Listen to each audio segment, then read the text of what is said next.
اگر اسی طرح ہم ایک دوسرے سے منتشر رہے، آپ دیکھ لیں غزہ میں اسرائیل نے ہمارا کیا حال کر دیا ہے، فلسطین میں اسرائیل نے اور دنیا کے کفار نے ہمیں پیس کے رکھ دیا ہے، ہمارے گھروں کو انہوں نے کھنڈرات بنا دیا، ہماری بچیوں کی عزتیں تار تار ہو گئیں، اور ہمارے بزرگوں کو، ہمارے بچوں کو انہوں نے راکٹ فائر کیے، ہماری مسجدوں کے اوپر راکٹ فائر کیے، ہمارے ہاسپٹلوں کو انہوں نے راکٹ فائر کیے، ہماری درسگاہوں کو انہوں نے نہیں چھوڑا، ہماری کسی جگہ کو انہوں نے محفوظ نہیں چھوڑا۔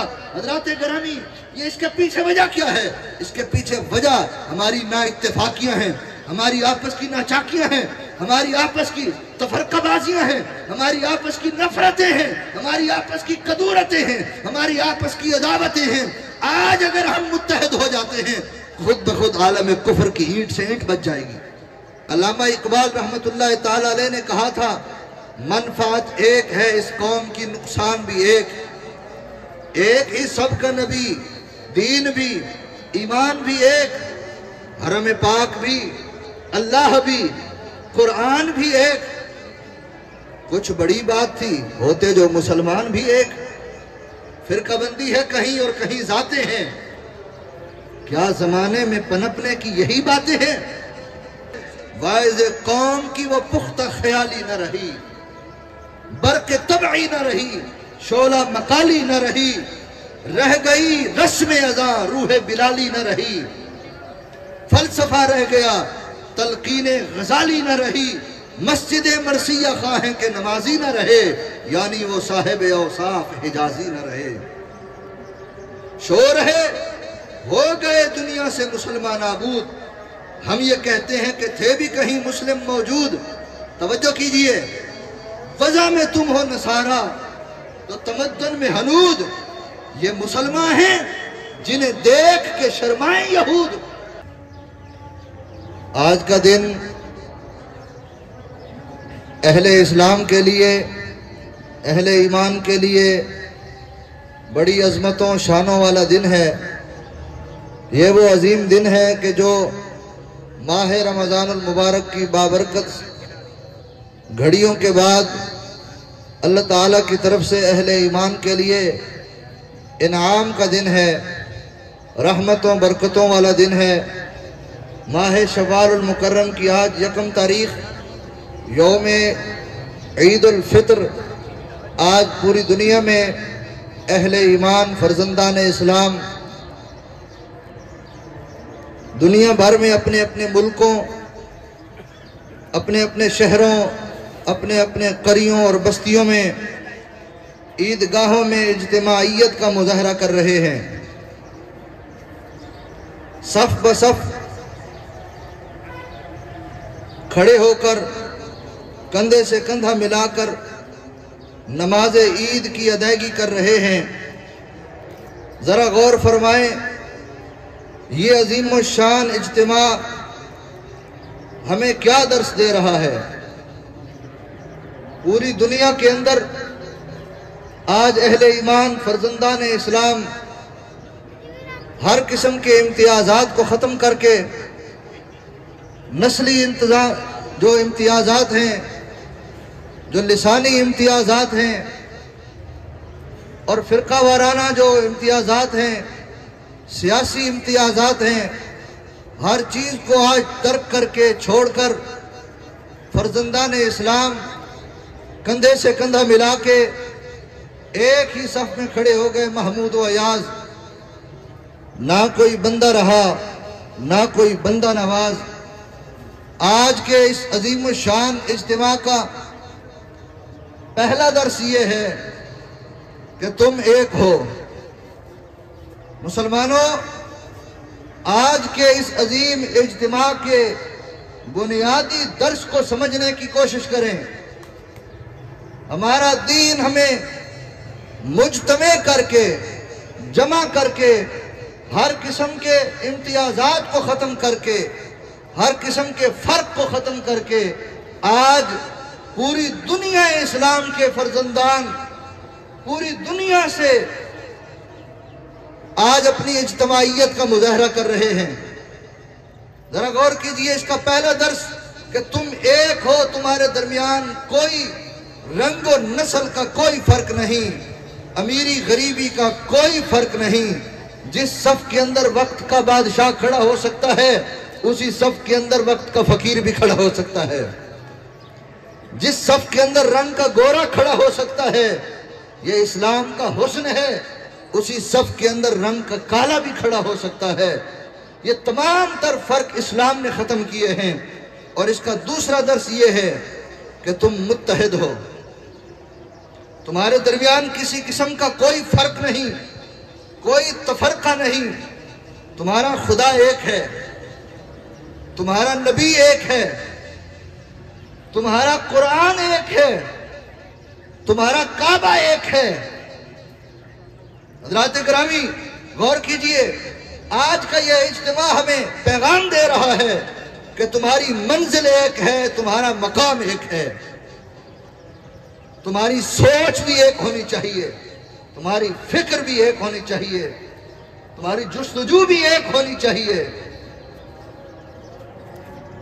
ہمارے دین نے ہمیں کتنی خوبصورتی کے ساتھ یہ اجتماعیت عطا فرمائی ہے جو دنیا کے کسی اور مذہب کے پاس نہیں ہے۔ یہ اہل اسلام کا تفرد ہے، یہ اہل اسلام کا خاصہ ہے، یہ اہل اسلام کے لیے یہ انعام ہے کہ وہ ایک ہی صف میں کھڑے ہو جاتے ہیں۔ یہ کس کا پیغام ہے؟ یہ وہ آفاقی پیغام ہے جو مصطفیٰ جان رحمت صلی اللہ علیہ وآلہ وسلم لے کر آئے ہیں۔ حضرات گرامی ذرا غور کرنے کی چیزیں ہیں، سمجھنے کی چیزیں ہیں۔ آج مسلمان کا دنیا میں کیا حال ہو چکا ہے؟ علامہ کہتے ہیں یوں تو سید بھی ہو، مرزا بھی ہو، افغان بھی ہو، تم سبھی کچھ ہو بتاؤ تو مسلمان بھی ہو۔ تم سب کچھ بن چکے، تم کتنے امتیازات کے اندر بڑھ چکے، بتاؤ تو صحیح تم مسلمان بھی ہو۔ حضرات گرامی آج کے اس اجتماع کو دیکھ کر ذرا اس اجتماع کو اپنی توجہ میں لائیں جس اجتماع کے شرکاء حضرات صحابہ کرام ہیں، اور اس اجتماع کے بانی مصطفیٰ جان رحمت صلی اللہ علیہ وآلہ وسلم ہیں۔ ایک ہی چھتری کے اندر سارے کھڑے ہیں۔ کوئی روم سے آیا، وہ بھی محمد مصطفیٰ صلی اللہ علیہ وسلم کے پرچم تلے کھڑا ہو گیا۔ کوئی فارس سے آیا، وہ بھی حضور کے پرچم تلے کھڑا ہو گیا۔ کوئی حبش سے آیا، وہ بھی حضور کے پرچم تلے کھڑا ہو گیا۔ ہر قسم کے فرق کو آج کے دن نے ختم کر دیا ہے۔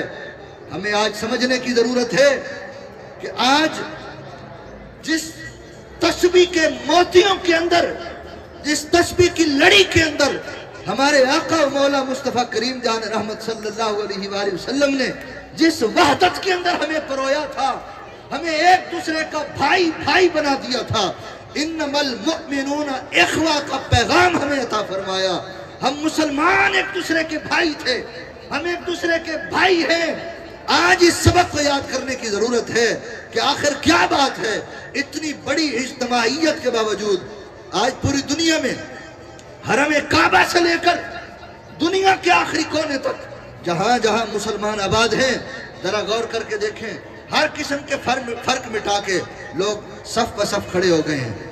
اتنے بڑے اجتماع کو دیکھ کر میں حیران ہوتا ہوں، جس قوم کے پاس اتنی بڑی اجتماعی طاقت ہو، جو روزانہ دن میں 5 مرتبہ ایک دوسرے کے ساتھ کندھے سے کندھا ملا کر کھڑے ہوتے ہوں، اس کے باوجود ان کے دلوں کے اندر فرق ہے۔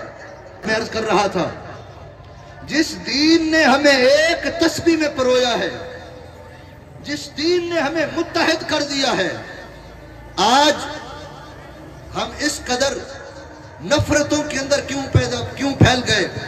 ہمارا سیاسی اختلاف بن گیا، ہمارا سماجی اختلاف بن گیا، مذہبی طور پر ہم ایک دوسرے کے ساتھ متحد ہونے کے لیے تیار نہیں ہیں۔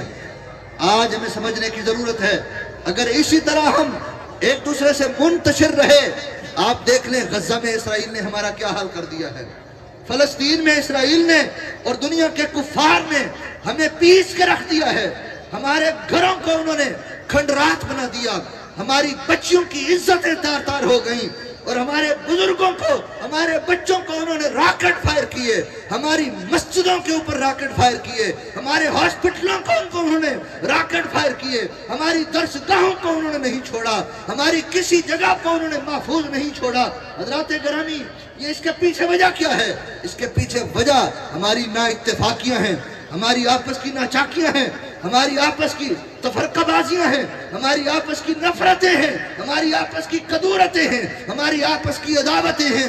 آج اگر ہم متحد ہو جاتے ہیں، خود بخود عالم کفر کی اینٹ سے اینٹ بچ جائے گی۔ ہمیں متحد ہونے کی ضرورت ہے، ہمیں ہر قسم کے فرقہ واریت سے آج اپنے آپ کو بچانا ہوگا، اپنے آپ کو علیحدہ کرنا ہوگا۔ وہ علامہ نے کہا تھا کہ ایک فکر اگر تمہاری ہو جاتی ہے زندہ فقط وحدت افکار سے ملت۔ اس شعر کا ایک ایک لفظ آب زر سے لکھنے والا ہے۔ یہ شعر ہماری حالت کی ترجمانی کر رہا ہے، یہ شعر ہمیں درس دے رہا ہے۔ علامہ کی یہ بات ہمیں دل کی تختی پر لکھنی چاہیے۔ علامہ فرماتے ہیں زندہ فقط وحدت افکار سے ملت۔ ایک فکر جب تک تمہاری نہیں ہوتی، تمہاری ملت قائم نہیں ہو سکتی۔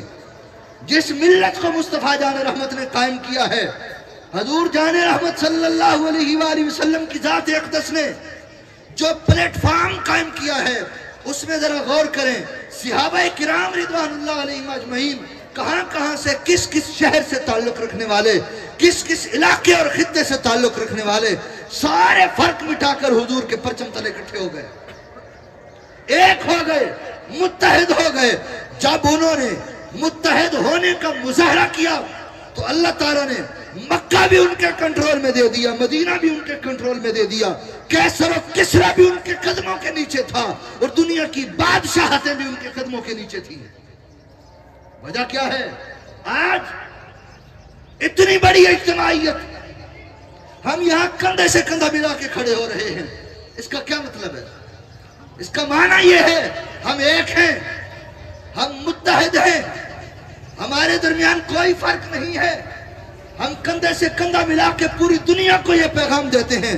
آج فرزندان اسلام خانہ کعبہ سے لے کر مکہ المکرمہ کی سرزمین سے لے کر پوری دنیا کے کونے کونے تک ہر قسم کے فرق مٹا کے ہم کھڑے ہو گئے ہیں۔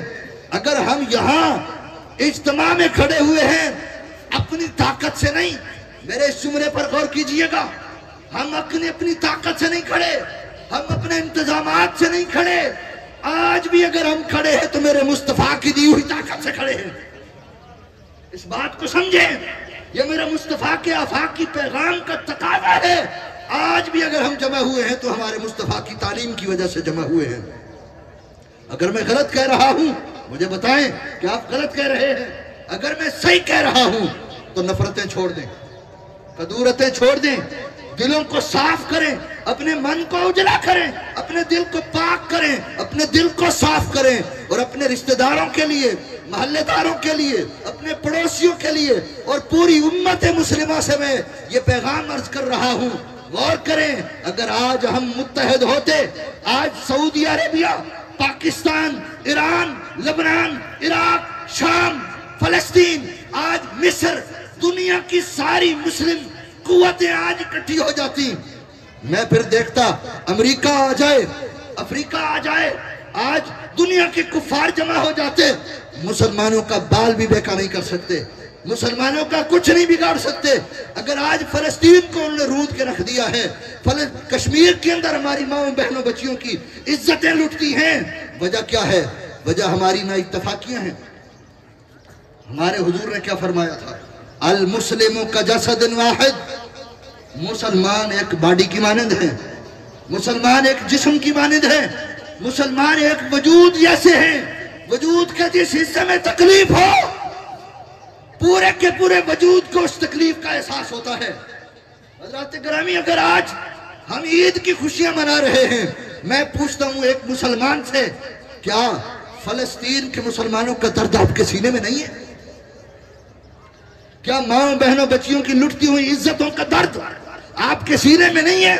اگر ہمارے سینے میں وہ درد محسوس ہو رہا ہے، یہ وہ شمع ہے جو مصطفیٰ جان رحمت نے جلائی ہے۔ یہ وہ درد ہے جو ہمیں ہمارے دین نے دیا ہے، یہ وہ اجتماعیت ہے جو ہمیں ہمارے دین نے دی ہے۔ آج ہمیں واپس پلٹنے کی ضرورت ہے۔ اگر دنیا میں ہم امامت کرنا چاہتے ہیں، اگر دنیا میں ہم عروج پانا چاہتے ہیں، اگر دنیا کے اندر اپنا کوئی مقام چاہتے ہیں، کوئی عزت چاہتے ہیں، تو سارے فرق مٹا دیں، سارے فرق ختم کر کے اپنے دلوں کو صاف کر کے اپنے بھائیوں کے لیے بازوؤں کو کھولیں، متحد ہو جائیں۔ اتحاد کے اندر ہماری بقا ہے، ہماری فلاح ہے۔ علامہ نے کہا تھا، وہ شعر میں پھر پڑھنے لگا ہوں، ہے زندہ فقط وحدت افکار سے ملت، وحدت ہو فنا جس سے وہ الہام بھی الہاد۔ اگر ایسا کوئی سمجھے کہ میرے دماغ میں کوئی خیال آیا ہے، وہ اگر اس کو الہام تصور کر رہا ہے، ایسی بات جس سے مسلمانوں کی وحدت پارا پارا ہو جائے، مسلمانوں کی وحدت ٹوٹ جائے، مسلمانوں کا اتحاد ٹوٹ جائے، اتفاق ٹوٹ جائے، اگر ایسی کوئی سیاست کر رہا ہے، یہ سیاست نہیں، یہ شیطانیت ہے۔ مسلمانوں کا اتحاد جہاں سے ٹوٹ جائے، اگر اس پر کوئی فرقہ واریت کر رہا ہے، یہ فرقہ واریت نہیں ہے، یہ کفر ہے، یہ دین سے دشمنی ہے، یہ مصطفیٰ جان رحمت کے پیغام سے غداری ہے۔ جس سوچ سے مسلمان ٹوٹ جائیں، جس سوچ سے مسلمانوں کی وحدت ٹوٹ جائے، وہ سوچ کبھی آفاقی سوچ نہیں ہو سکتی۔ آج اس سبق کو یاد رکھنے کی ضرورت ہے۔ اگر مسلمان دنیا میں امامت کرنا چاہتے ہیں، انہیں اپنے اسلاف کا طرز اختیار کرنا ہوگا، صحابہ کرام جیسی زندگی اپنانی ہوگی، اور مصطفیٰ جان رحمت کی چوکھٹ سے دل لگانا ہوگا۔ مصطفیٰ جان رحمت کی چوکھٹ سے محبت کریں گے، دنیا اور آخرت میں کامیاب ہو جائیں گے۔ دعا ہے اللہ تعالیٰ اس پیغام کو اپنی مقدس بارگاہ میں قبول فرمائے۔